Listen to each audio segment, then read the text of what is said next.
Hello there and welcome to the Terrace Scottish Football Podcast. My name is Craig Telfer and right now I am joined by a tall drink of water with a penchant for lower league Scottish football. It's Fraser Clarke. Fraser, how are you? Hello, I'm very well. It feels like a very long time since I was on one of these. I had to call off at the last minute a couple of weeks ago and I don't think I got invited back apart from my quiz. So it's nice to be back.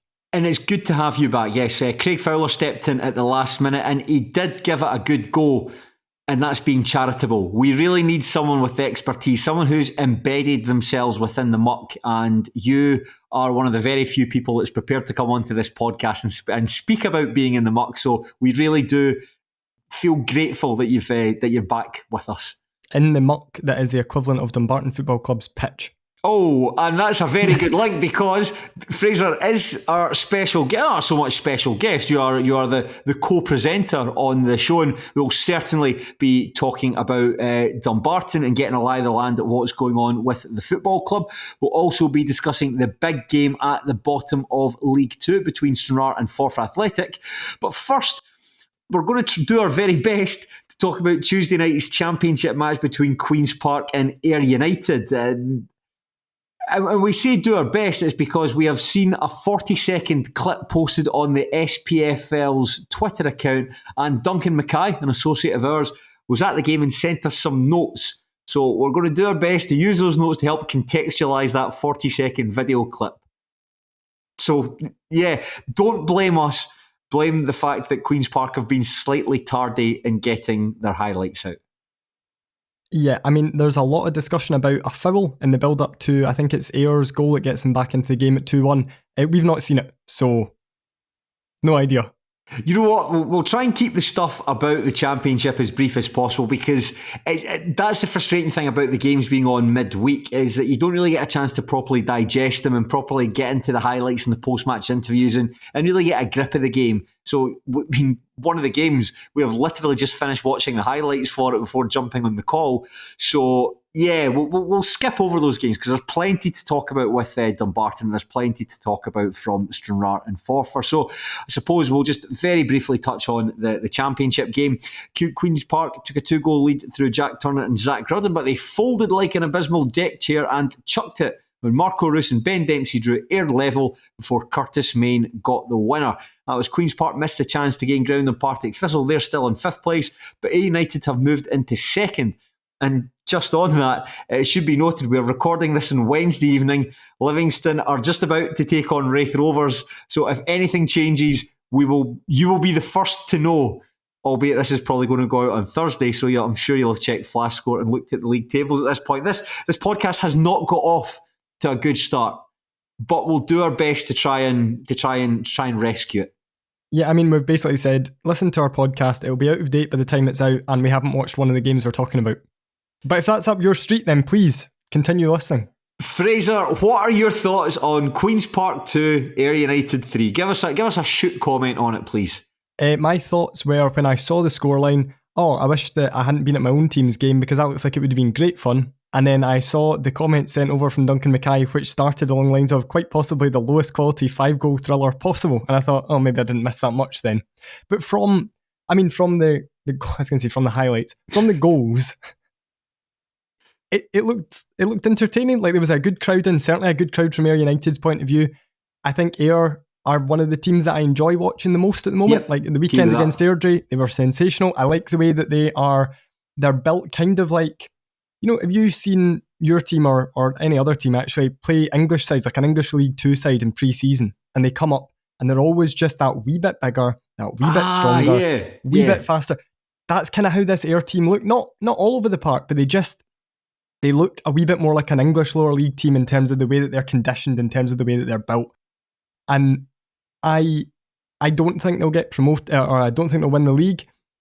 But that sort of result is the result. If you are an Ayr United fan, you go, we're 2-0 down against a Queen's Park team who showed at Ibrox that they know how to get a result over the line from when they put themselves in a decent position.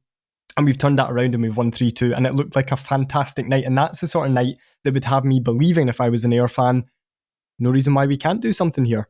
From a Queen's Park point of view, I guess it just perfectly encapsulates the life of a goalkeeper. So Callum Ferry, world class against Rangers. unbelievable save against Wraith, like a turning point save against Wraith at the weekend, and then he goes and basically chucks in the winning goal. It looked like someone who was pretending to be shot in the stomach, then actually realising they have been shot in the stomach and they're coming to terms with the fact they're dying. That's the only thing that I can compare that goalkeeping error to, because Curtis Main's effort, it's right in his stomach. It's right in his midriff, but yet somehow seems to pass right through him and into the net like Sandman from Spider-Man 3. And that's, if I was to choose one superhero villain who I wouldn't want my goalkeeper based on, it's probably going to be Sandman from Spider-Man 3.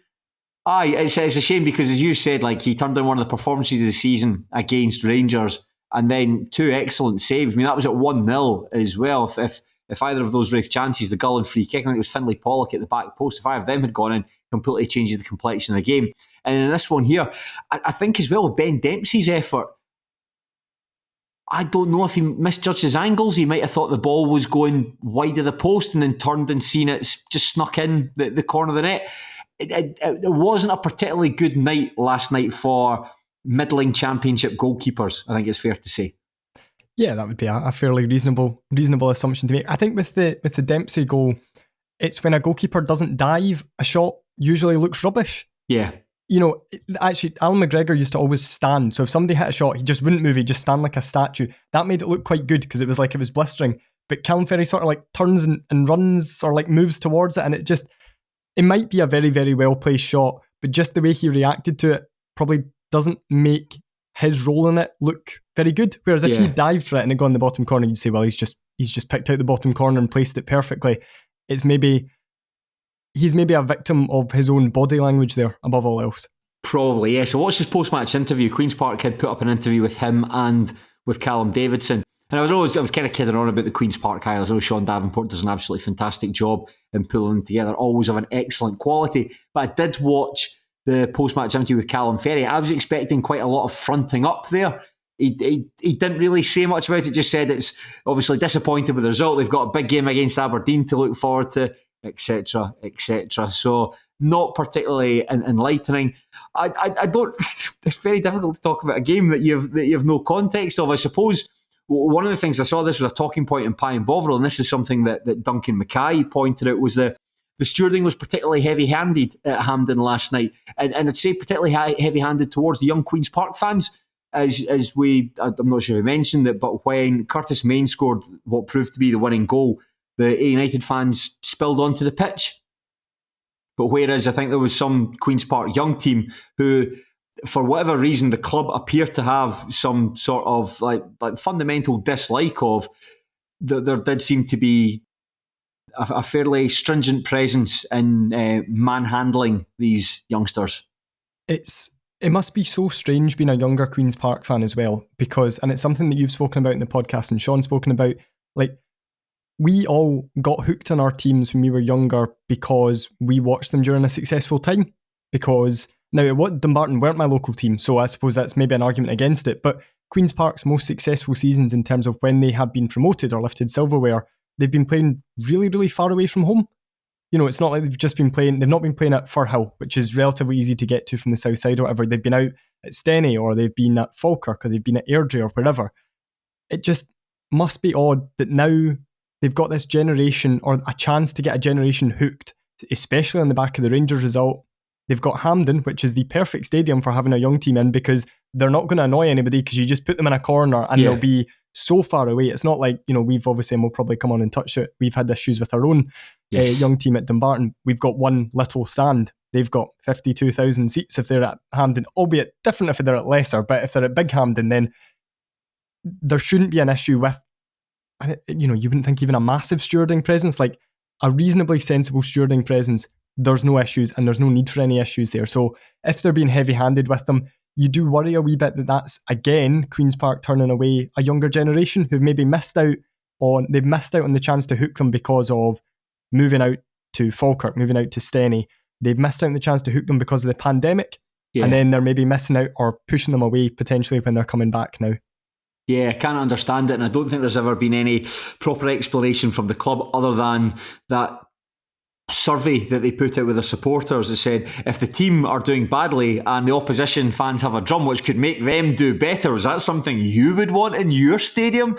Stuff like that. So it'll be interesting to see the outcome of that. I'm surprised we even managed to get 10 minutes out of that, Fraser, so fair play to you. Up next, Queen's Park are playing Partick Thistle. I imagine that's going to be a pretty dire game of football.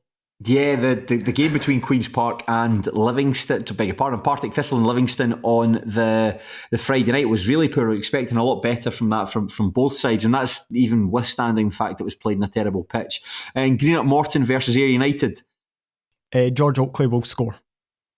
Okay, I agree with that. And the bonus, the other game that was played on Tuesday night, Airdrie 0, Falkirk 3, bottom of the division taking on the top of the division. A bad night for Kieran Wright, as we alluded to earlier, but a very good night for Barney Stewart, the Falkirk striker who got his first goal since joining the club from Heriot-Watt University.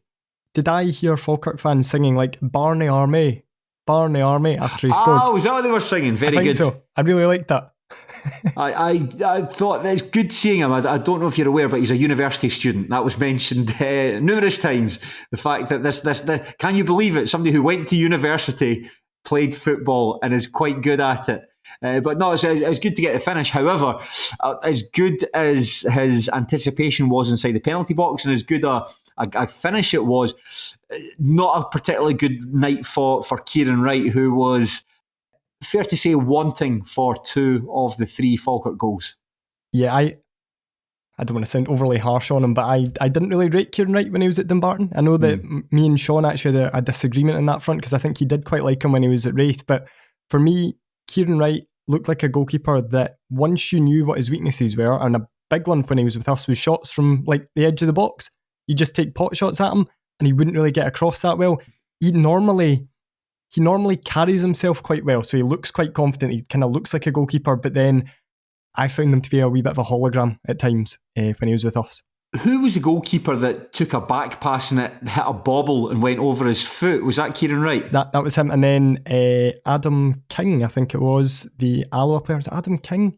The Alloa player finished from a really, really tight angle. It's a great finish. But yes, that was Kieran Wright.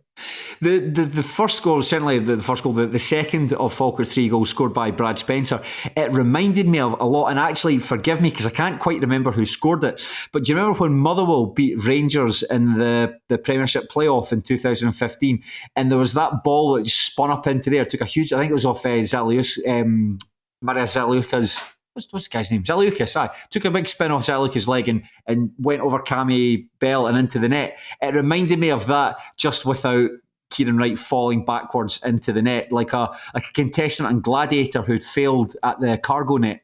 And just swinging a kind of hopeless punch in the vague direction of it. Yeah, that's probably quite a good way of putting it. And I think it's, again, another example, and this is something we'll talk about when we come on to talk about my team and your team. See, when you're at the bottom of the league, those are the goals you concede. Yeah.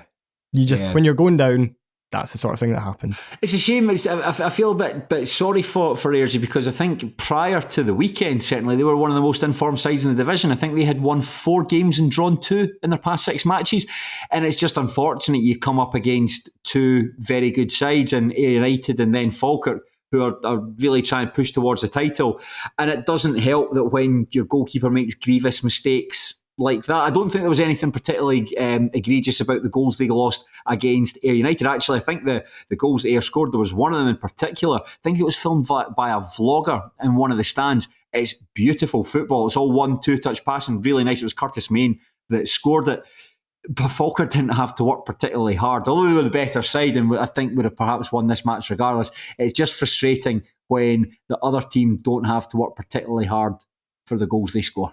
And I think a wee bit of me maybe got carried away with how good Airdrie's form was, that I forgot how dire it had been for the first 4 or 5 months of the season. I thought, actually, Ben Wilson's scoring a few goals, they're getting some results. Maybe they can do this. And then you look at the table after they lose 2 games that they were expected to lose ultimately, and you go, no, they don't have a chance anymore. And it's at least something that they showed a wee bit of character, and you would fancy them now to pick up a few more results between now and the end of the season, but they're not going to overturn the deficit anymore. Nah, I can't imagine. I think it was a particularly bad weekend as well, with Dunfermline getting the win against Greenock Morton and Hamilton digging a point out against Falkirk. I know that they chucked 2 points away in the final minute with Aguiman scoring in injury time. But even so, I think if you'd said to Aki's fans, we'll give you a point at the start of the game, most of them would take it. It's just, these are the results that just when a team just can just edge away from you, it gets more and more difficult to try and reel them in. And we haven't even mentioned Falkirk's first goal, an own goal scored by Aidan Wilson. It's an absolute cracking header as well. It's just, you're right, to go back to the point you made, when you're bottom of the table, these are all the things that go against you. 2 terrible goalkeeping mistakes and an absolute bullet of a header to go into the net. But there you go. There's enough about the Championship. We apologise. If you're a fan of Championship football, we can only apologise. You should probably I'll get Fowler to record a disclaimer to slot into the start of the podcast, just apologising for the lack of insight in those matches. However, we do have a reasonable excuse. There's a moral, to the Airdrie story there as well.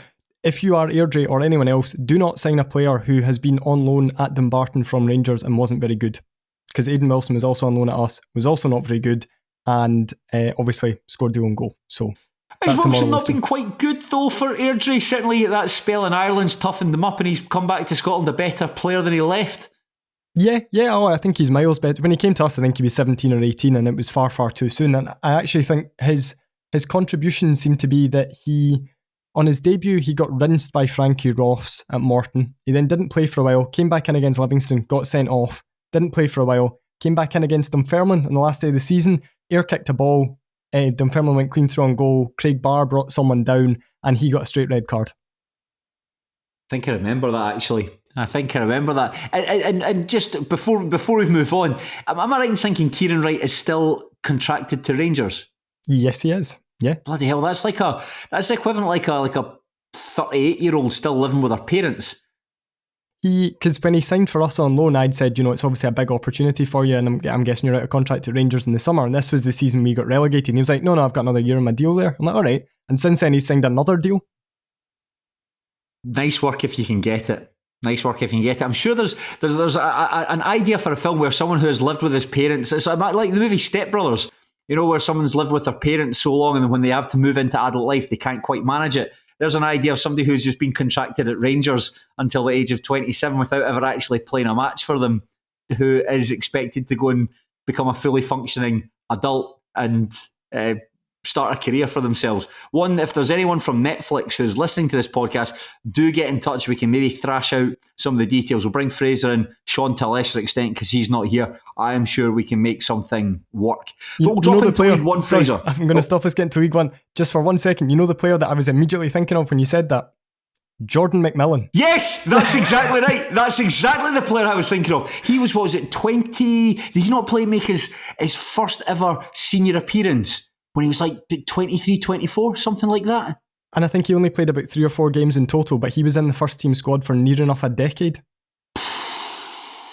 Remarkable. He was quite good he was at Partick Thistle, and it was Dunfermline, wasn't it? And then he left them when they went into administration and went to Thistle, am I right in saying? Yeah, and I think he was pretty decent, and then he got a drugs ban, and then that was kind of that. But by that stage, he was about 30 because he'd been at Rangers for so long. It's like one of those this Jordan McMillan. He's a great up and coming youngster. What a player! And then you realise it's like that 30-year-old who went back to school at Bearsden Academy. He went back so he could sit as high as he passed himself off as a 17-year-old. And there really is something that you must get to the point when you're like say you're the Rangers manager, the Rangers loans manager, whatever. You just have to sit these guys down and say, "Listen, it's not happening here. You need to leave." I just clear their locker out and just dump all the stuff on the front step at Auchenhowie and just be like, you can't come back. Do you remember Carlo Ancelotti was asked in a press conference about the Everton equivalent of that was a guy called Luke Garbutt, and they said, Luke Garbutt leaving the club after 12 years or whatever it's been, have you got a message for that? And Ancelotti just looked completely blankly and was just like, who is Luke Garbutt? I've not heard of that. I've never even heard of Luke Garbutt, and that's was he the same, just somebody who had just hung around for ages? Yeah, and I think he's at Lincoln City now or something. But anytime I hear his name, see him on coming up on Soccer Saturday or something, I'm just like, who is Luke Garbutt?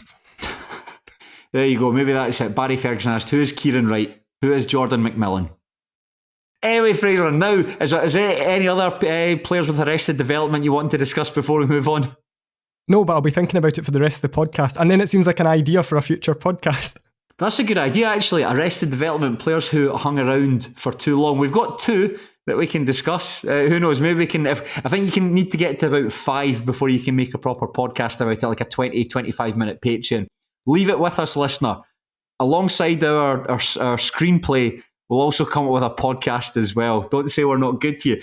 Now, we'll drop into League One, and because I'm joined by Fraser, this is the perfect opportunity to get a lie of the land of what's going on at Dumbarton Football Club. For those at the back who need a quick recap, Dumbarton went into administration in mid-November. They were deducted 15 points and fell to the bottom of the division. And on Tuesday night, they lost to Arbroath. That's them taking just 1 point in their past 8 matches. And relegation is a certainty. It's not a nice thing to say, but I think we've all come to terms with that. We probably came to terms with that a couple of months ago. Fraser, I'm going to start off with quite a big question. I've got a whole load of things I want to ask you, but I'm going to start off with one just to set the scene. What is the feeling like at the Rock at the moment? It's Saturday. So Saturday we lost 3-1 to Stenhousemuir, obviously. And it's tough because you're kind of like, I don't really want to go. The players are trying. Like, there's no shortage of work ethic, but it's that thing when you're at the bottom of the league. Like, the goals that we conceded are farcical. The second goal in particular is just a complete farce. The pitch is awful, so you know the game is going to be a tough watch. You know it's going to be a slog and a battle. And I think opposition teams can come down and they can get into the mentality of, right, 90 minutes on this park, grind a result out, get up the road. That's what Steny did. That's what Arbroath did last night.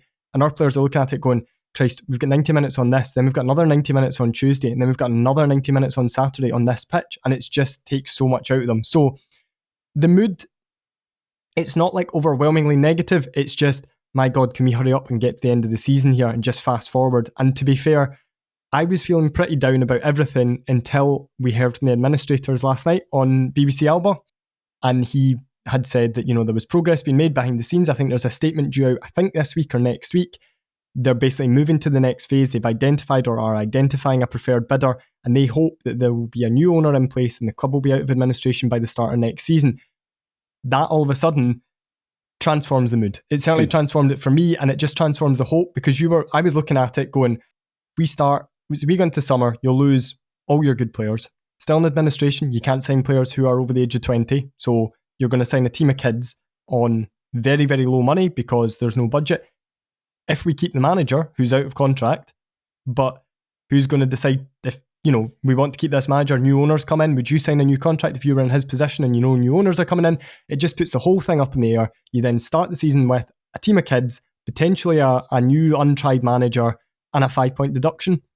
That's not the recipe for a good season. So hearing from Craig Morrison, the administrator, was like the boost I needed. You know what happens on the pitch between now and the end of the season? If we get a few wins, great. That would be a really nice experience on a Saturday, but it's not really that important anymore.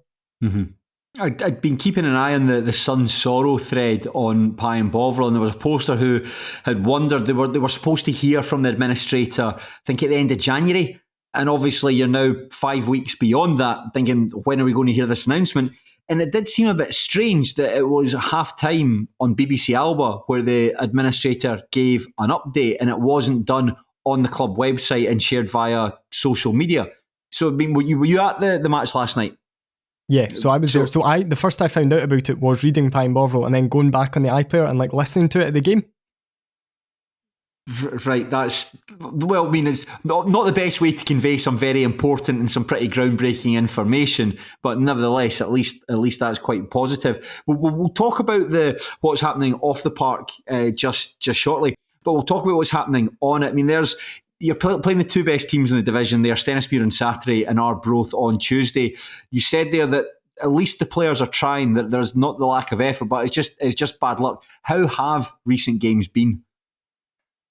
I think the guys, they're putting in, like I said, they're putting in a lot of effort. There is a lot of industry there, but there's also a lot of mistakes. And I spoke to Carlo Pinatiello after the game. Yeah. I sent you that interview as well. So Stevie Farrell is basically saying, I wish the players would get a break. And Carlo's a very, very serious character. I think that probably came across in the interview as well. Somebody with very high standards. And he was basically like, we've not been good enough. Ignore what's happening off the pitch, ignore the state of the pitch. There are no excuses for some of the mistakes that we're making. And I think in any other normal season, the players probably would be getting berated for it, because yes, there's effort, yes, there's creativity, but the goals that we're conceding are a bit of a joke. And that's a theme. I mean, the amount of penalties we've conceded this season, I'd looked into it, that's 7 penalties conceded this season.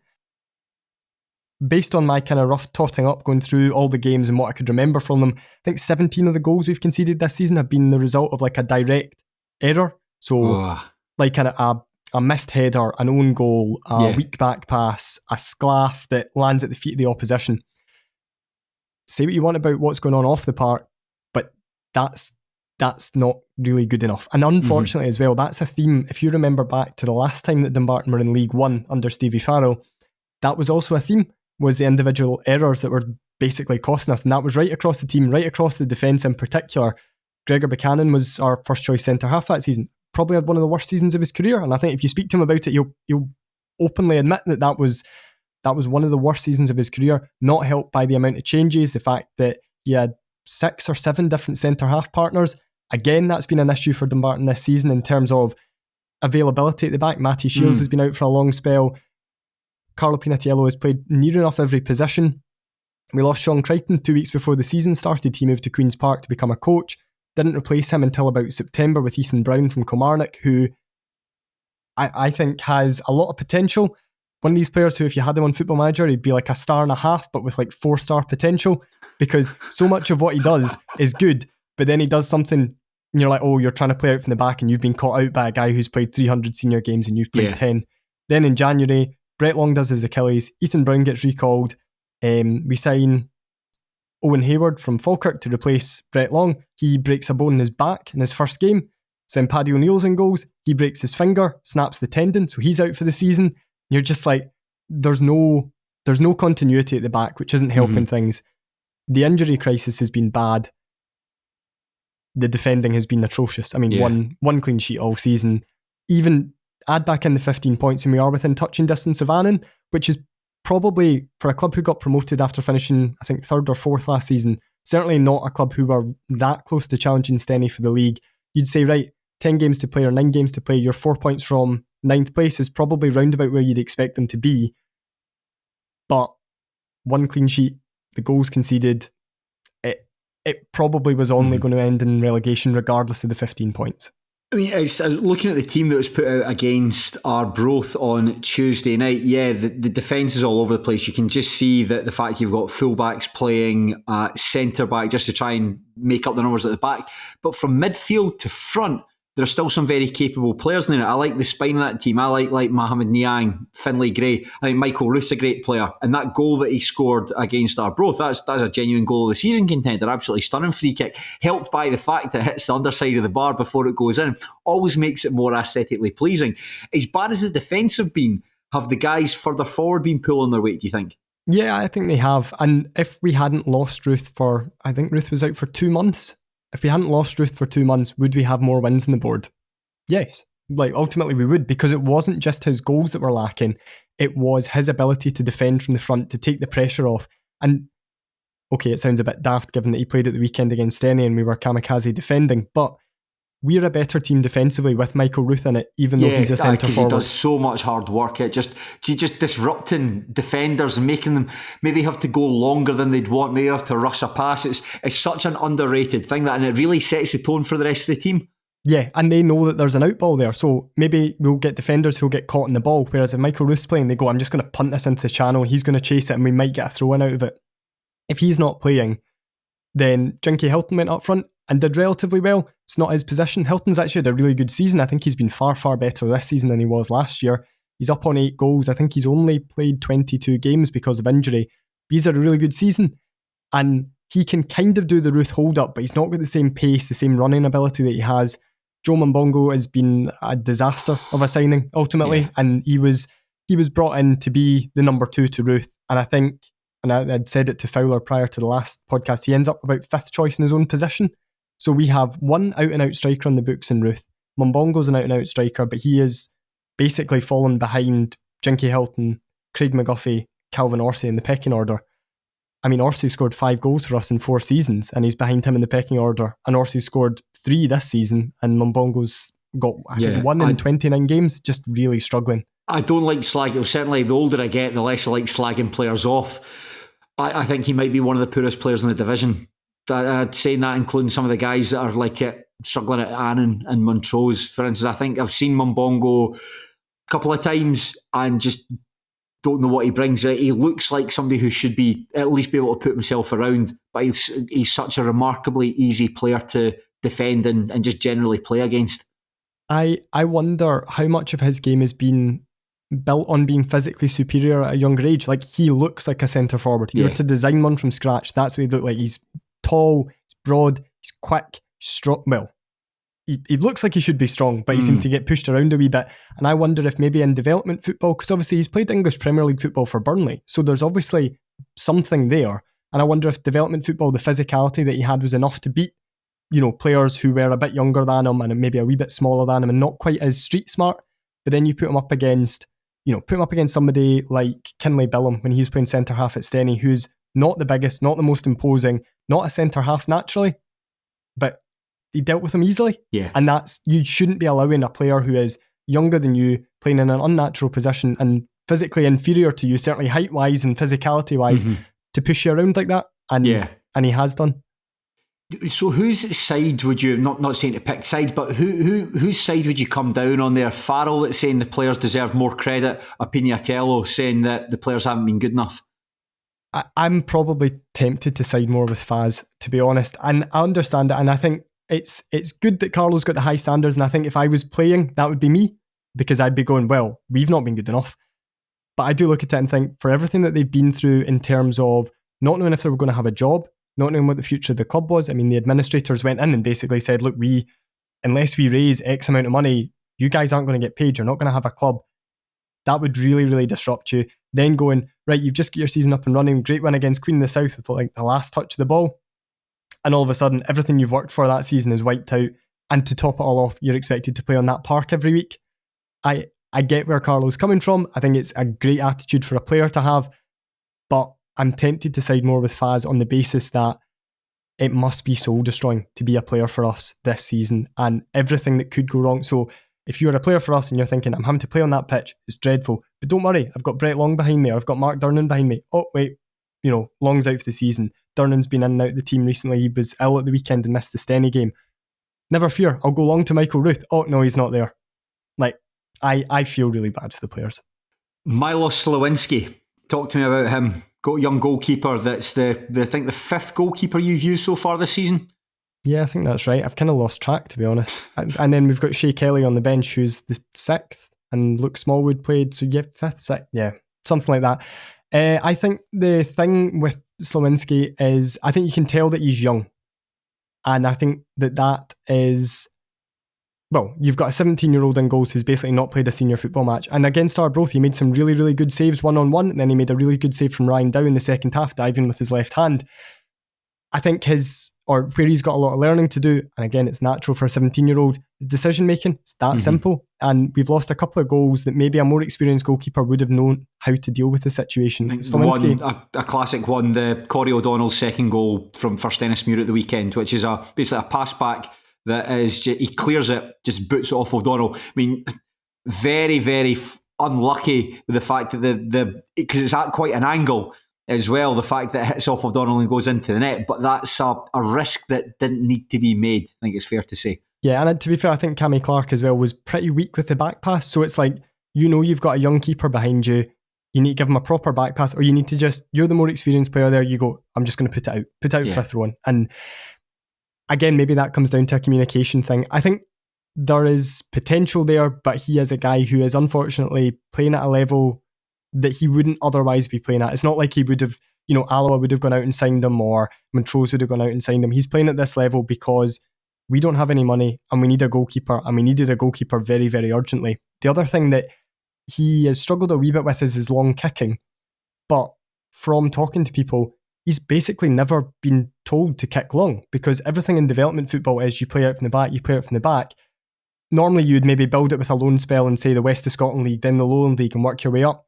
He's been put into League One, having ultimately never kicked a ball long, and now, 20, 30 times a game, they're going, just get that ball as far away from goal, try and hit one of the, try and hit the channels. And it's a skill. I don't care what anyone says, a goalkeeper with good distribution is a massive skill, and people might deride it as being, just long ball football or whatever. we've all had goalkeepers who can ping really, really good long passes. And we've all had goalkeepers, Grant Adam, who kick everything out of play with their side foot. And this is what we're going to end up with more of. Like, if not want to sound like one of these kind of sports sound pundits who go on a rant about the future of youth football or whatever, if we're not working on playing it long, then we're going to have to get used to goalkeepers who cannot kick a ball 60 yards and pick out a winger or, pick out a striker at 60 yards because they've never done it. Mm-hmm. We're talking about passing football, and that's certainly not something you can do on the Dumbarton pitch at the moment. It looks particularly bad down the flanks as well. Now, I know that you're ground sharing with Broomhill, who surely have buyer's remorse for having moved in with you, given the nick of the pitch. But just for those that haven't been paying attention, why is the pitch in such a bad condition? So the ground share is a massive aspect. So if you talk to our old groundsman who walked away after a ground share with Rangers B was agreed, basically said this pitch it struggles to deal with one team. It can't deal with two. But beyond that, it's just been year upon year upon year of neglect. Like it with everything else at the club. There has been no money invested in Dumbarton Football Club over the last decade or so, full stop. So the old groundsman was going out trying to get equipment or trying to get, fertiliser, whatever you need to make a pitch playable. Me saying this, yeah. And the club was saying, look, we can't fund it. Now, I don't know how much that is. If it's £100 for some, quick grow grass fertiliser or professional whatever, the club just wouldn't fund it. So we've got a groundsman in who is, I think, ultimately a volunteer, doesn't live particularly locally to the ground, who isn't a groundsman by trade. So he worked as like a greenkeeper on golf clubs. And obviously that's very, very different to football pitches, because on a golf course, you don't have 22 people slide tackling each other and charging about and whatever else with big studs. So he's, again, I say this as a journalist who doesn't know anything about groundsmaning, but he looks like he's maybe out of his depth or doesn't have the skill set required to keep a pitch in good nick. That is a problematic pitch with no investment and with two teams playing on it. And I mean, it's been like this for 3-4 seasons now. As soon as it gets to about November, it starts cutting up and it won't be good again until probably early April. And I use good loosely. I mean, by good, I mean vaguely playable, because you saw in the Steny game, and I thought it was a good example. Ross Taylor, there probably isn't very many better players in League One than Ross Taylor at getting the ball and just running at their man. Yeah. And he was getting the ball and you could see that he was like uncomfortable running on it. It was like if you're walking on ice, because his studs obviously got clogged up instantly by the big dollops of turf that were there. And he's going, I can't get up to full speed because I'm going to either slip, I'm going to slide tackle somebody's going to come in and slip and slide tackle me, or I'm going to do myself like a nasty injury. And a few times he got the ball, got his head down, ran, stopped to turn and just fell on his arse. And we've seen that all season. There was a picture, it was a photograph of Scott McGill dribbling with the ball, and the pitch looked horrendous around him. It looked as though it had been shelled. It looked like, and this is probably a comparison that's been made several times, you know that game where the British and like Axis forces stopped shelling one another to share photographs of their families and have a kickabout on Christmas Day. It looked like, if you'd put a bit of black and white tint over that, you'd have thought that's exactly where that comes from. And you're right, that just, what you're talking there just cannot be fun to play on at all. What about though for next season? Do you have any players at all contracted? Brett Long's under contract, I think, as far as I understand it. He is the only one. And obviously he did his Achilles in January, so I mean the timeline on recovery for that, he's still in a big book because I saw him last night. You're probably not talking that he would be back training, I wouldn't think, until August, September, maybe like 9 months with an injury of that severity, and then back fit maybe a wee bit later. So no, would probably be the answer. And the entire management team are also out of contract. That's something that Stephen Farrell said in that interview that you sent me, that some of the players are already talking to other clubs. I think I've got a decent idea about who are the players that are most likely to have offers elsewhere. Ruth would be the prize asset, you would imagine. And there was talk, I don't know how much it was, just street talk at the game, that Queen's Park were in for him. Right. He's obviously been there as a younger player. Yeah. I think that'd be a good move for him in terms of he would get fairly regular game time. You would think it's a step up, but it's not a huge step up. I think he would add something to their squad. It's a club he obviously knows where there'd maybe be a degree of comfort there. Again, I don't know if there's any truth in it, but when I heard it, I thought, yeah. Makes sense. I can see that. And, this is something I'd said on Pine Borvo. I love Michael Ruth, and I think he is one of the most historically significant Dumbarton players in a very, very long time. He scored the goals that got us promoted, went into administration the following season, and if we had gone into administration and been in League 2, everyone knows where we very likely would have ended up. But he also scored the winner against Alloa in the Scottish Cup, which was the first game back after administration. That took us into the next round, and that got the club basically funds that kept it alive. When if we'd gone out the cup, you'd probably be looking at the fans going, right, we need an extra 15 grand from you. So I think he is one of the most historically significant Dumbarton players, certainly in my lifetime. Wow. And wherever he ends up, like I'll just be so grateful. And I think I've said it before in the podcast, and it's a wee bit embarrassing, but see, last season, like we got on really, really well. I did a lot of post-match with him, and I was on the pitch after the Spartans game. Gave him a hug. I just said, thank you. Like, just thank you. I'm so grateful. I love the guy. Well, as well as Ruthie, talking guys that we've probably touched on there, like Pignatello, Nyang, those guys would perhaps be coveted by other sides. Yeah, I imagine Senna will have his pick of clubs, and he's been quite open that he would like to go back full time if that opportunity comes up. I don't know if it will, but would Senna improve Queen of the South? Yeah, I think he probably would. If not, you would imagine he would have his pick of part-time teams. Like, would you take him at Steny? I imagine you probably would. I think he'd be a good option in the middle of the park. I think he'd add something to the team. Yeah, he'd be a good option, I think, for pretty much any team in this division. Carlo, the same. The hope I have with Carlo is him and Calvin are obviously cousins. They're very, very close. They're both local. There was a wee bit of talk that if we can get things sorted out, he'd be quite happy to stay. Oh, good. Finlay Gray. So I'd put on Pine Bovril today about Finlay Gray. He's maybe not quite kicked on as much as we hoped he would this season, albeit he spent a lot of the season playing kind of like an inside left winger. I'm not sure. I know Stevie Farrell likes him in that position. I'm not sure if that's his best position. I still think he's at his best as a box-to-box midfielder. But Finlay works for the sponsors, lives locally, is a boyhood Dumbarton fan.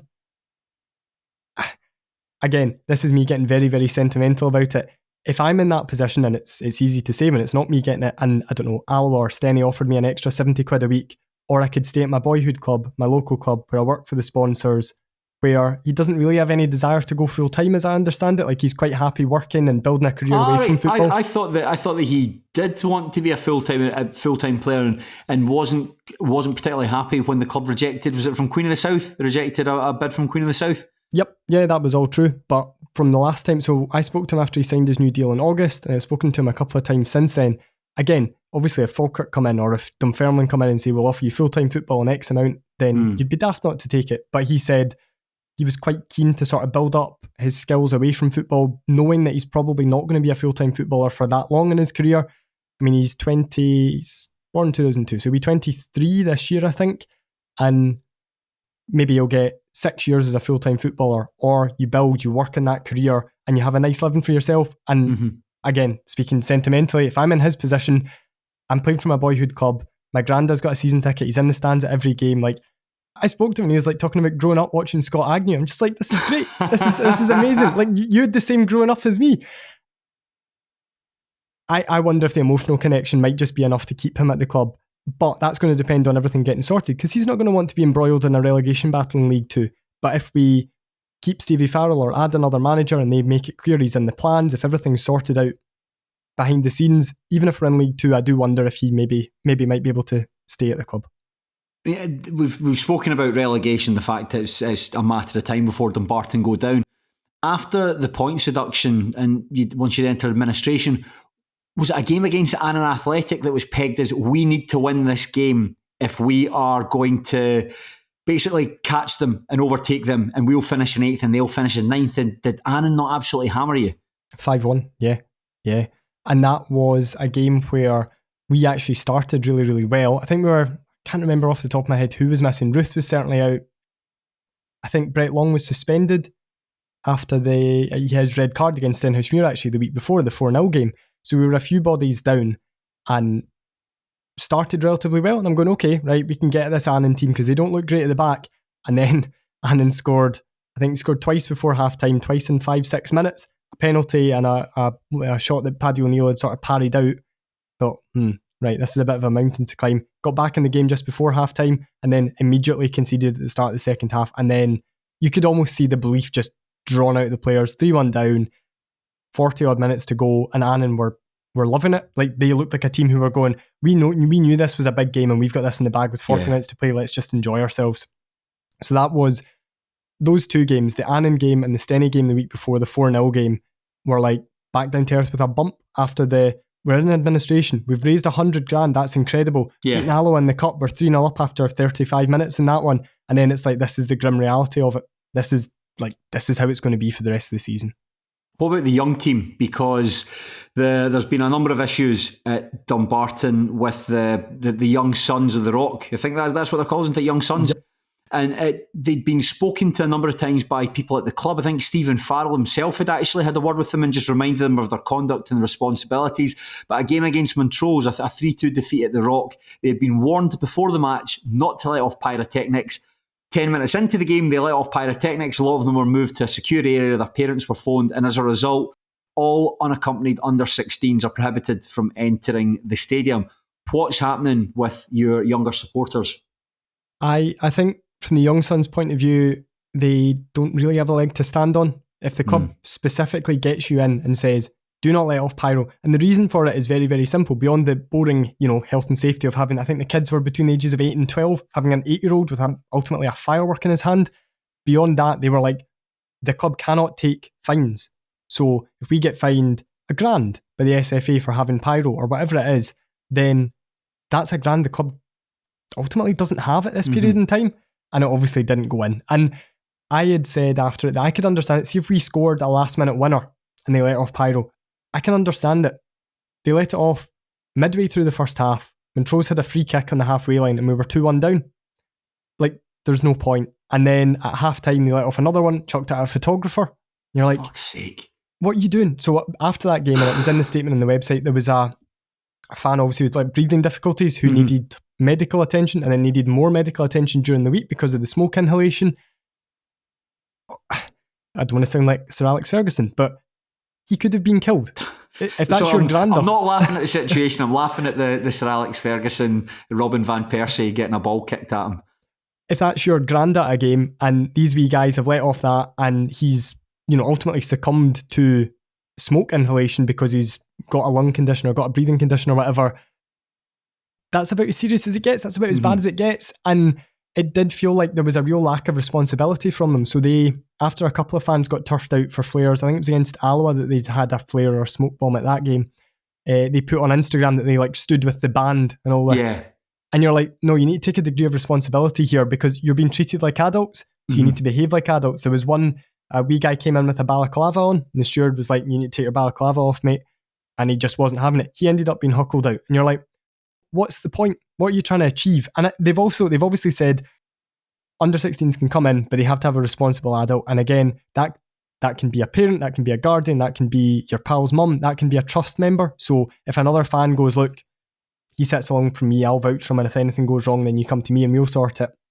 So it doesn't have to be, a parent has to be with every kid. I think it was very telling that in the last 2 games, there hasn't been one of them there. So that to me says either they were doing it just for something to do, like there maybe wasn't a connection, or that their parents were using it as a creche.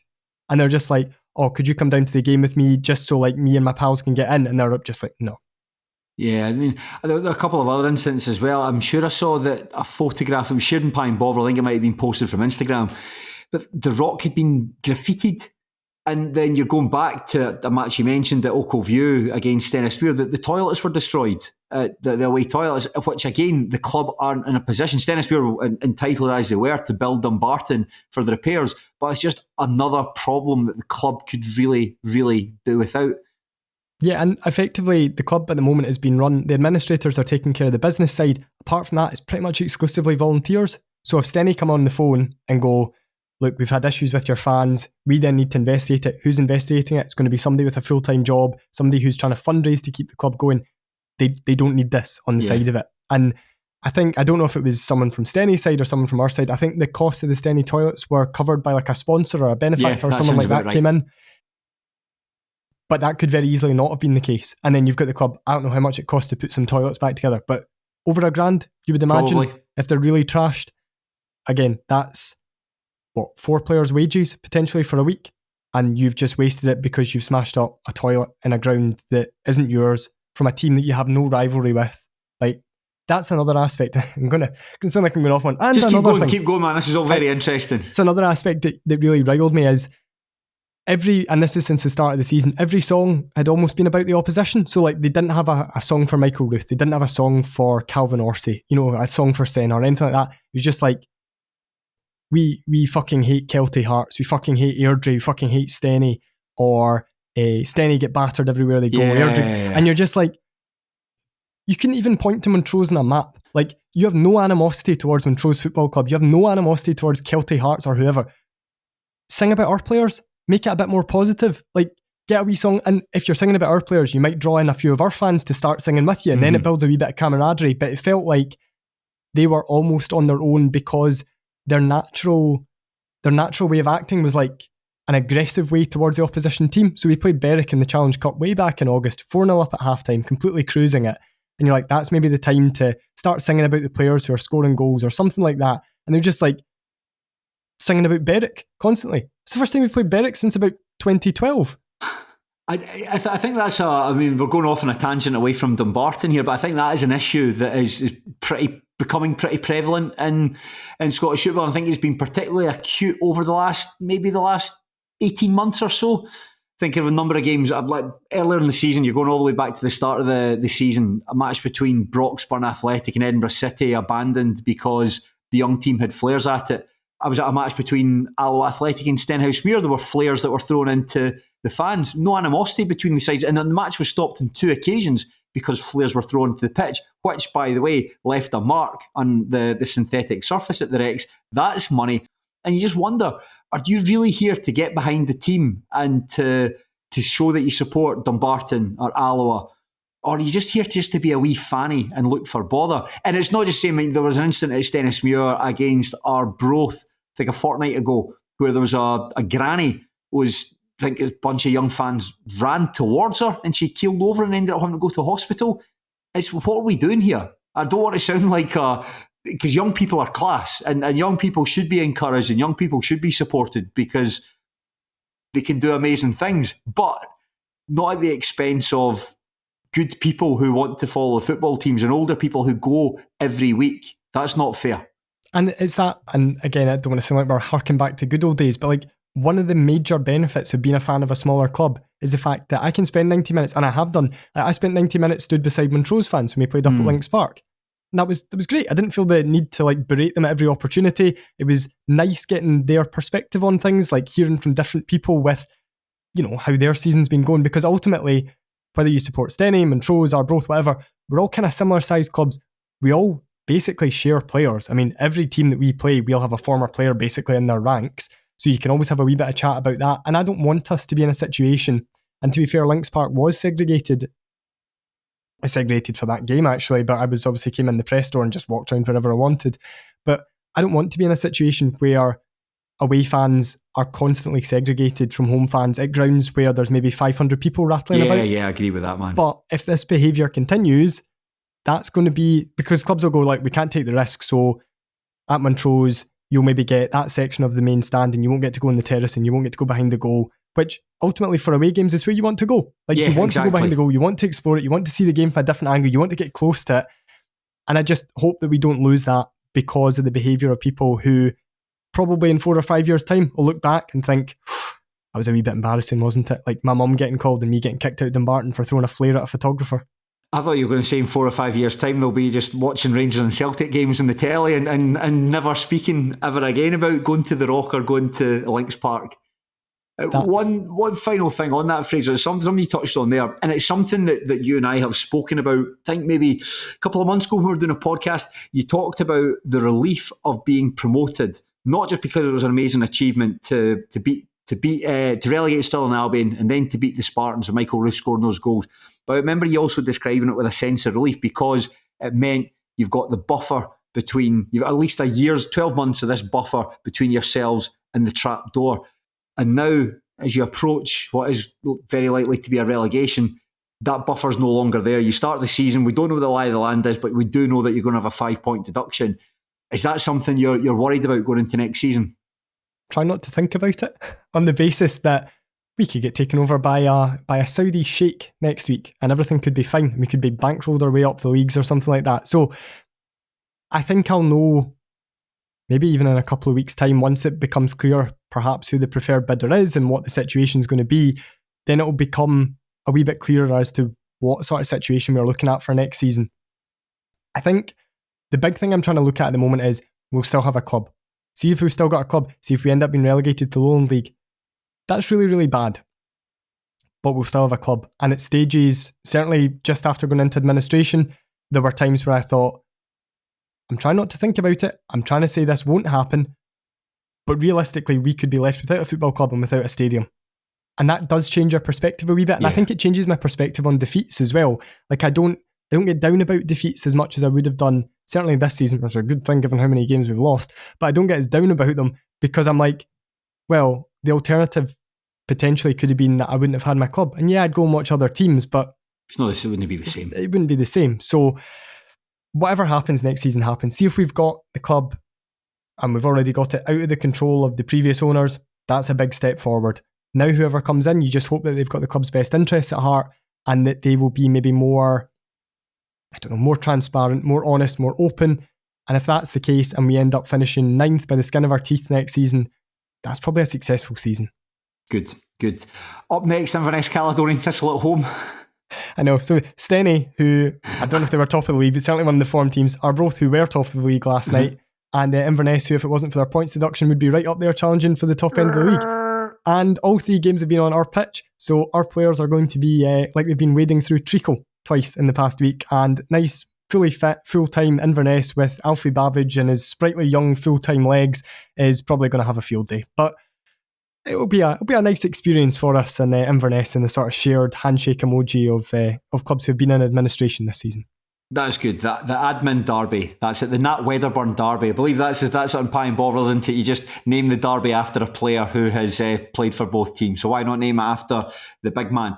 But Fraser, we'll finish this podcast by taking a trip into League Two, and we'll focus on Tuesday night's match between Stranraer and Forfar Athletic. This was a bit of a humdinger of a match. Despite the fact it was mostly terrible, there was some very incredible things that happened here. Stranraer took the lead midway through the first half through Ryan Edgar, but Mackenzie Lemon was sent off for the visitors on the stroke of half-time. And just when you thought Forth were down and out, Craig Slater scored a lovely free kick, and Bradley Rodden, of all people, converted an injury-time penalty to win the match. Incredible scenes at Stair Park. That's Stranraer's winning streak come to an end. They're still reasonably comfortable in 7th place. And although Forfar might still be bottom of the table, they're now just 3 points from Bonnie Rigrose. And now, I don't like focusing on the same clubs unless it's Raith Rovers or Stennismuir on this podcast one week after the other, because Sean and I, we talked about Stranraer's win over Stirling Albion last week, but we're going to discuss this match because one, it had big ramifications at the bottom of the table, but two, I was there, and Fraser, I implore you to ask me questions about why on earth I went to Stranraer on a Tuesday night and what I thought of the match as a whole. Well, I was going to say, why on earth did you go to Stranraer on a Tuesday night? But I feel like I kind of know the idea, because it's, see, when you've got the idea of something, you're like, this is probably a bad idea, but I really want to do it. So I had that idea when I was in the office when I worked in Glasgow. It was about 9 or 10 miles home. And one day, like, I just thought, I wonder how long it would take me to walk home from here. For fuck's sake. And then I did it, and it was about 3 hours. Yeah. And that's how I feel. Like you were like, I'd like to go to a midweek game not involving my own team at Stair Park. And then once you get that thought in your head, you just have to go and do it. You can't shake it off. Well, what I wanted to do was go to the game. They were actually supposed to play each other on the 4th of February on a Tuesday night, and I'd fancied going along to it, but the game was called off. And really, I went with Craig Fowler, so it was a dual purpose for the pair of us. One, Fowler had never been to Stair Park before, so it was a chance for him to tick it off his list. But primarily for me, it was, I've got this signed Stennismuir jersey signed by all the players that won the division last season, the first title in Stennismuir's 140-year history, lest we forget, and had every single signature apart from one, Bradley Rodden, and I needed him to sign it. So that was the purpose of, one, Fowler can go down there and see Stair Park, and then two, me getting Bradley Rodden's signature. So we both managed to achieve that. That was actually the first thing I had in my notes was, big question, has Bradley Rodden signed your Steny top? He was the one you're missing, wasn't he? Yes, he did. He absolutely did. So that was really good of him. I was standing down by the dugouts waiting for the players to finish their warm-ups. And at one point, I was really hoping that I could meet Brian Martin and Lawrence Nelson. Now, apparently, they don't come to the midweek games. That's not their thing. I don't know what they're doing if they're somewhere else, but they don't go to the midweek games. And I think it was Gary Redpath, I think his name is, who's a director. And we meet George Frank, which was class. George is a class guy and who produces the highlights for Stranraer. And it was great to actually say thank you for the work that you do. You know, it's much appreciated by everyone in the pod. But Gary asked, to me and Fowler, do you want to do the commentary for this game? And see, if I'd had a bit of warning, I'd have done it. But it was just I don't know these sides well enough to offer any degree of insight. So I turned it down. But as soon as I did, I was like, maybe you should have just done it anyway. But it just gave us a chance just to watch the match and just take it in as neutrals. Can I give you a sliding doors moment? So today is, as we are recording this, it is March the 5th. Do you know what today is? Tell me. Today is the 1 year anniversary of Bang Bang Darren Lang. Is it? Bloody hell. Beyond that was obviously against Dumbarton, and I got a message, I can't remember if it was George or Gary or Brian, I can't remember. I got a message before the game asking me if I was coming down because did I fancy being on co-commentary for it? And I said no, because I couldn't get away from work in time, so I wasn't making the trip down. I was just gonna watch on the stream.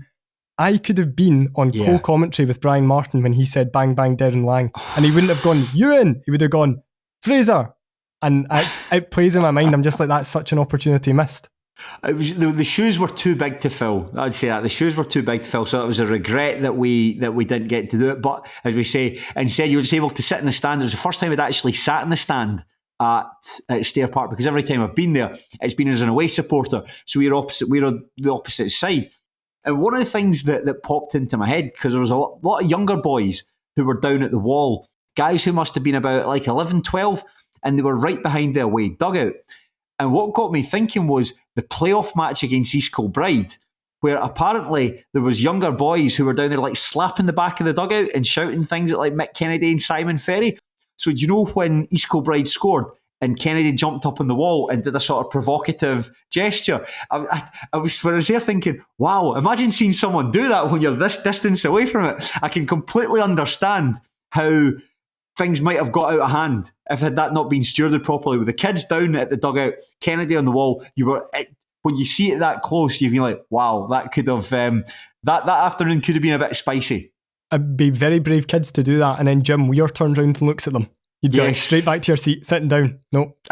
When I was sitting there, I thought I could imagine Ebo just walking across the pitch and just giving you the fingers. That's the sort of stuff. A lot of interesting things have happened recently coming into that stand. But just a good chance to sit there and watch it wasn't a particularly good game of football, but it did have plenty of interest anyway. Yeah, talk to me about the opening goal then, and Ryan Edgar's goal, because Ryan Edgar, every time I see him, I think he looks like a youth team player from the 90s. Yeah. See the way he celebrates is just pure youth team player on his debut for, I don't know, West Ham or Newcastle in a baggy kit in the 90s. And I find something really endearing about him. Yeah, that's. I thought actually it was a real game of two halves. I thought Stranraer were far and away the better side in the first half, and Forfar by far and away better side in the second, despite having 10 men. Edgar played well. He's quite he looks like an adult who's been wished he could go back 10 years and has shrunk down a wee bit. I don't if you know what I mean, but he's quite he can put himself about a bit, and you can see he's got that experience where, when long balls come up, he will watch the ball come down and just manoeuvre himself in front of the defender and just look to try and get his arse in there and just disrupt the defender and hope the ball comes into his feet. And he broadly did really well. He gave Matty Allen quite a hard game. He gave Sam Young in particular, a difficult game. And the goal itself, it was well worked from Stranraer's perspective, but I thought Young kind of sold the jerseys a wee bit there. A good ball over from Lewis Reid, who there's somebody who looks like a bully for Moore Willie. He is a big lump of a boy, but it's a long ball, a long pass out to Matty Grant at fullback, and he comes in, and Edgar just sort of, Young basically tries to play offside. And it doesn't work. And there's Edgar, who just finishes under the goalkeeper. So it was bad from Young, and I can understand from that perspective why he might have been substituted at half time after what happened. I mean, we've seen the highlights. It's Mackenzie Lemon. really throws himself into a tackle, and I think it's Sean Docherty that he jumps in on. Really quite aggressive. I'm not sure if it's a red card. I'd be interested to get your thoughts. I wasn't sure it was a red card at the time, and watching the highlights back, I'm still not 100% sure. So I knew he'd been sent off, and when it happened, I was like, oh, that'll be the red card. So I feel like that sort of skews my vision on it, because I'm just like, oh, that'll be it. It's one of those that you feel like a lot of referees maybe would let him away with, but you're also, it's a bit needless. Like, why are you going in like that? And I think, when I think of Mackenzie Lemon, the only other thing I can think of is, I'm sure I know what you're going to say. He got sent off in that 6-1 game, or he just turned in a horror show in that 6-1, 6-0 Queen's Park Falkirk game, whatever it was. He basically fell over the ball trying to dribble out of defence. That's all I can think about was, he turned in an absolute horror show when Falkirk got pummeled by Queen's Park in League One. That's all I know about him. And I think it's unfortunate he's got a rubbish name as well. Like Lemon is your surname. Mackenzie Lemon doesn't sound like he'd be good at football. But the Forfar adapted really, really well from that point, because they went to a 3 at the back. They made a couple of changes at half time. They went to 3 at the back, so it was effectively like a 3-4-2. I think that's quite a bold thing to do, is to go with 2 strikers. They brought Josh Skelly on, and they had him and Declan Byrne, and then they took Byrne, didn't have a particularly good game. I think that Reid hit him well marshalled, but they took him off and replaced him with Bradley Rodden. And Rodden, I've spoken about him before. I don't particularly rate Rodden as a football player. I just think he's quite uncoordinated, quite chaotic, and not in a way that's really conducive to making good things happen. But it ultimately yielded the 2 goals. I mean, he won the penalty at the end. But the first goal, I think it's a foul. I think Reid can't mind who he brings down, but Reid couldn't be 100% sure if it was a foul or not. I think he might have got a toe to the ball. But nevertheless, it's a really good free kick from Craig Slater to put it into the net. And then the game, Forfar the better side, but then like Max Guthrie has a chance right at the very end where he headers it onto the crossbar. And then immediately, it's a long ball down the pitch, and Craig Ross headers it into the air. The headers it into the air again. And I think it's Finn Ekrapont can't quite dear it, and Rodden just gets a nick in front of him, and he kicks him in the foot. And I think it's a very soft foul, but it's a foul all the same, and Rodden does make the most of it. And when he grabbed the ball, I'm thinking, oh boy, you're going to miss this, because I never liked seeing that. See, even I think it was Craig Slater might have been the penalty taker. That, oh, you're taking the ball off him in the 94th minute in a must-win game for your team. This is going to end badly, but just a very, very cool penalty. Dumps Josh Lane on his backside and effectively just rolls it into the net. But I mean, what a way to finish the match. I loved the celebrations at the end from Mark McCallum as Brilliant. well. So obviously, like a local guy, a guy who cares about Forfar every bit as much as those fans. And we spoke about Finlay Gray and the emotional connection. I think Mark McCallum's got that as well. Obviously, those are the games. Yeah. And I say this sometimes, those are the games that get you hooked, that keep you hooked, that reward you. Like, how many Forfar fans enjoyed that game?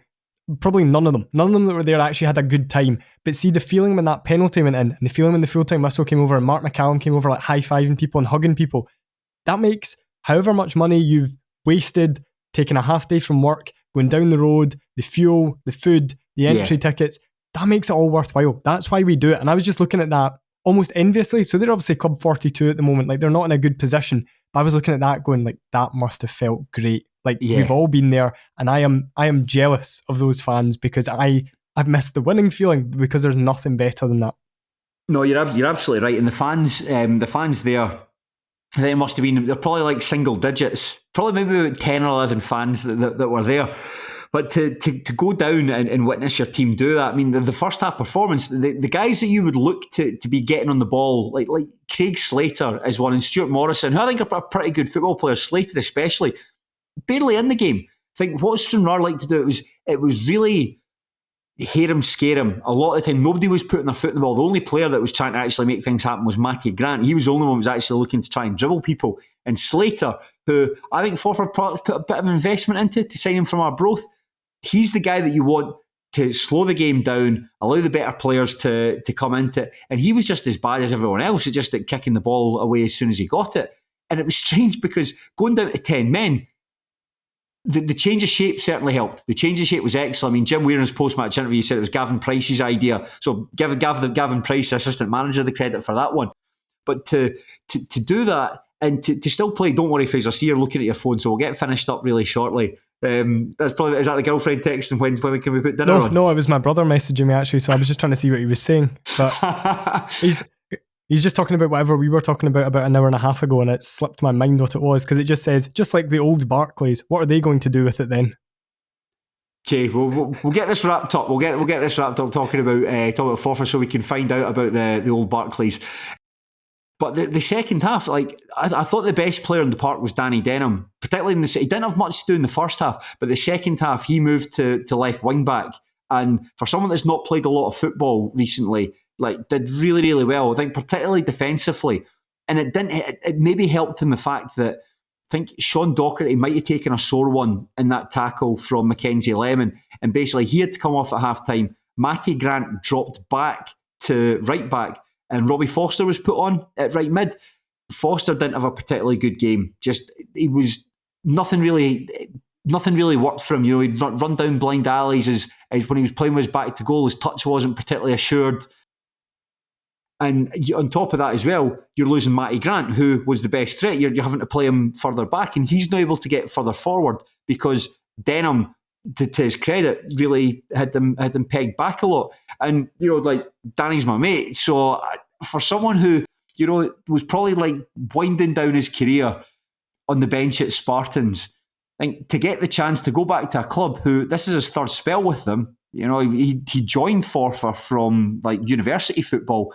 For someone who's had the chance to go back and play in meaningful games and contribute in such a meaningful way in a big game like that, which if a point would have been enough for that, you know what I mean? There's still a lot of football to play, but you know what I mean? To do that's really impressive. And I suppose it touches perhaps on a point that Sean and I made on last week's show, that people just want to play football and it doesn't really matter who it's for or what level it's for. So to leave the Spartans, which is just down the road for your house, and you know, you can train, go back up road, you know, to actually go and make a meaningful impact, that's class. I was really chuffed for him, and I got to say all right to him when he was coming off the pitch as well. So he should be absolutely delighted with his performance. But it was a good game. Stranraer will be kicking themselves that, because at half time you would never have seen that coming. Never have seen that coming. They were on top. Forfar couldn't get a look in, down to 10 men, and they just chucked it away. At half time as well, you would have said Forfar were looking a bit sunk. So, like, has this given you, did you see enough from Forfar to think actually they are maybe not going to finish bottom? And if not, because I have an idea of who I think might end up finishing bottom, but I'd be interested to see your take, having literally watched them 24 hours ago. I think Bonnyrigg will finish bottom. I think, and that's a shame, because I do think like Bonnyrigg bring a lot to the league, and that points deduction's looking particularly gruesome now. But I mean, that's 1 point in the last 5 matches. That's pretty horrendous, and you're talking about the whether or not the players that Callum Elliott has brought in are any better than the ones he let go. It felt as though they were, particularly tail end of last season, it felt as though the club were trending in a good direction, and they could maybe look to challenge for the top 4 this year. And that points deduction doesn't help, but you're not really seeing the players maybe doing enough to get away from that. With Forfar, I do think that's an enormous result. How could you not go back to the dressing room and think, wow, a bit of luck with Max Guthrie's header coming off the bar, Craig Ross, who's a good defender, not being able to deal with that long ball down the back. You get a bit of luck, but you must have been absolutely floating going back up the road to wherever it is. And I mean, they're playing tough game. They're away to Elgin City on Saturday, so that's a really difficult game. But you'd be like, Elgin aren't playing well at the moment. Elgin have kind of slumped, and Elgin are perhaps looking over their shoulder at the Spartans and Stirling Albion beneath them, maybe and trying to finish in 4th place. So you would fancy your chances. I would fancy Forfar. For some reason, when Forfar are still bottom, but for some reason in my head, it's like Forfar will sort themselves out. I never, perhaps a sense of like disbelief they're even down there in the first place. Forfar, I can't believe I'm going to say it, but Forfar are too good a team to be at that end of the table. You know what? For me, it comes down to, I like Jim Weir as a manager. In League 2, I think Jim Weir is a very sensible appointment, a very solid appointment. And if I was in Forfar's position, under Ray McKinnon, I think they probably would have finished bottom, because there was no belief around the place. It was so stale, it was so miserable.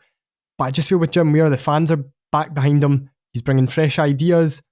the players, obviously, by turning in that performance with 10 men in the second half last night, the players are obviously right behind them. Yeah. And it just feels like they've built something there. And at Bonnyrigg, doesn't maybe feel like Callum Elliott's got that buy-in. He doesn't have the experience of the track record as a manager. And the other thing that kind of struck me with Bonnyrigg is people always talk about the pyramid opening up and how it's been, it's been so good because you flushed out the deadwood of East Stirling, of Cowdenbeath, of Albion Rovers, Brechin and whoever. I think that's it, isn't it? That's all the clubs that have been down. And Berwick as well, who were kind of perennially around 8th or 9th place, which isn't actually that accurate because Albion Rovers had a couple of bad seasons, Cowden had a couple of bad seasons, Brechin were in the Championship, Cowden were in the Championship. It's maybe not as accurate as people would portray it, but I feel like Bonnyrigg have almost just became what Berwick were when they went down, what Albion Rovers were when they went down, where they're never really seriously looking like they're going to go up. They're always in a bit of a kind of battle for the foot of the table, but they usually just have enough to get themselves to 7th or 8th place or something like that. And it feels like they have now become almost what they would have hated seeing when they were out of the league. As, admittedly with factors out with their control, the points deduction being one, the amount of money they're going to have to spend on the pitch being another one. But I also look at it and I think, well, a lot of your signings haven't really done it. When Callum Elliott came in, he did get a good tune out of them, but it was still a strange appointment. He was a manager who was mid-table in the Lowland League, and you thought maybe if Bonnyrigg had brought in Jim Weir at that stage, I'm not saying he would have taken it, and I'm not saying Jim Weir is the Jose Mourinho of League Two. However, if they brought in Jim Weir, but right, okay, he might build something there, even if it's a challenge for 4th place and they fall away and finish 5th or 6th. But it just felt like, right, you've signed a lot of players from the Lowland League, you came up from the Lowland League and kept a lot of players, and now you've got a Lowland League manager. You might end up in one place. I don't know how difficult it is to attract players. I mean, is the pitch a factor? Does that play? I can't imagine Bonnyrigg are particularly good pairs as well compared to some other clubs. It just feels, and this is just a feeling because I like Bonnyrigg as a club and I've enjoyed going there. And the pitch does force you to do something different. You'll have been there as well. It's similar to what we're talking about with Dumbarton's pitch, where you're like, right, football's not going to win here. It's going to be attitude and aggression and character. They're the things that are going to win in this pitch. So it does give you something to think about. And it just feels like it's just a wee bit like small time. It's all sort of players that are based around that area. And maybe that's a good way to build like communities, to foster good spirit in that. I don't know what the answer is to that. But I hope not, man. I hope not. Because I do like Bonnyrigg, and I'd hate to think they go down, particularly if they can get their pitch sorted as well. Then I think they could really be an asset. Like going to New Dundas Park's class. Like the social club there is brilliant, and there's like any time I've been there, I've just been a really warm welcome. So hopefully that's not the case. But hopefully it's not at Forfar, and hopefully it's not at Stranraer either. Here's another thing that sort of popped into my head as well, because it was something one of our fans had put in Pine Bovril. You look at the club bottom of League One, the worst pitch in the league. The club bottom of the Lowland League, it's Broomhill, so worst pitch in the league. You're now looking at Bonnyrigg going, they look like they could be in a bit of trouble. And I think you maybe don't appreciate, especially now, where so many clubs are playing on Astro, so they've got a good surface to play on. Now you're looking at it and going, if we are playing 18 of our games this season on a park that ultimately is going to make every game a lottery, that's going to take more out of us, it's going to cause more freak injuries, you're starting to see the impact of it. And it's no surprise. Obviously, Dumbarton are looking to put down an Astro. Bonnyrigg are looking to put down an Astro. That to me is no surprise at all, because they must have identified that the pitch is causing problems. And how often, or have you ever actually, I'm trying to think, certainly in recent times, seen a team with a dreadful pitch win a league?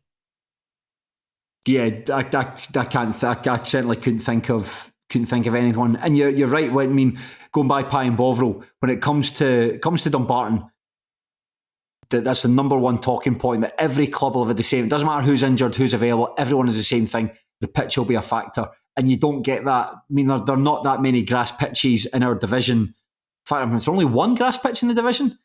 2 in League One, so Inverness and us. I think that's it. Inverness, yeah, beg your pardon. So Inverness is in pretty good nick, but there's 50% of the pitches are like virtually unplayable. But you don't get that discussion with anyone else. Maybe Bonnyrigg are the only other team that you have that discussion with about what nick the pitch is in. And I think it detracts from. You talked about runners, you talked about Ross Taylor, talk about like Calvin Orsay. Calvin Orsay in his day can be a pretty good winger. Jinky Hilton, Craig McGuffey, they're all guys you want to see getting the ball and carry. And you can't do that on the pitch. I can't think of any Bonnyrigg wingers off the top of my head, and I'd like it to stay that way.